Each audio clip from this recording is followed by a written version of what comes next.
А якщо не ясно, що у видінні? Тоді краще з'ясувати, бо це гахне, як грім на голову. Ані слова про Бруно, ані слова про Бруно. Так, це був весілля, Це був весільний це було день. готове небо синє і чисте, як скло. Жодних хмарок, синь, як скло. Бруно забрів і зловісно бухтів. Гроза. Хто нас розкаже, як було? Лиш ти моє щастя, а хто?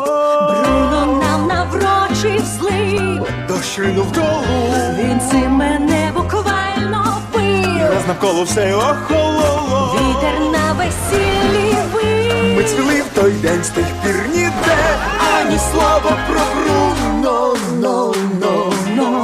ані слова про Бруно.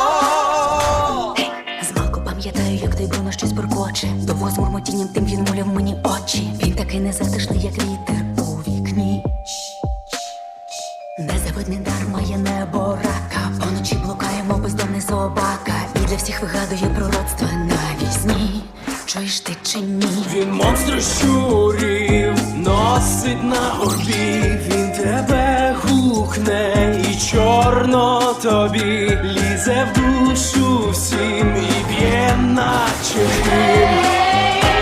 Ані слова про Бруно, ані слова про Бруно. Він рибці звістив кінець і уранці. Це! Сказав, розповнієш ти і є черевце. Сказав, що світер плесе на мені, і ось вам міста.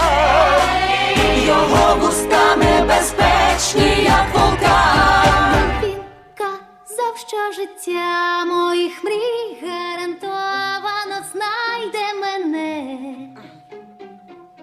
Він казав, моя сила росте, як гілля лози весняне. Мар'яно, нас не підведе. Він сказав, чоловік твоїх мрій обере не тебе, послухавши інших, а ці слова наче Тихіш. Мовчи, я востаннє кажу. ці слова як ніж. Бруно, де подівся Бруно?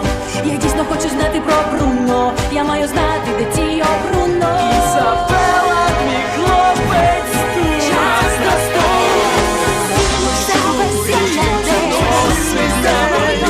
І чисте мене. Жодних хмарок, синь, як скло. Він сказав, і зловісно бухтів. Гроза. Хто нас розкаже, як було? Лиш ти моє щастя, а Нас не хто? підведе. Наврочив злив. Дощ ринув долу.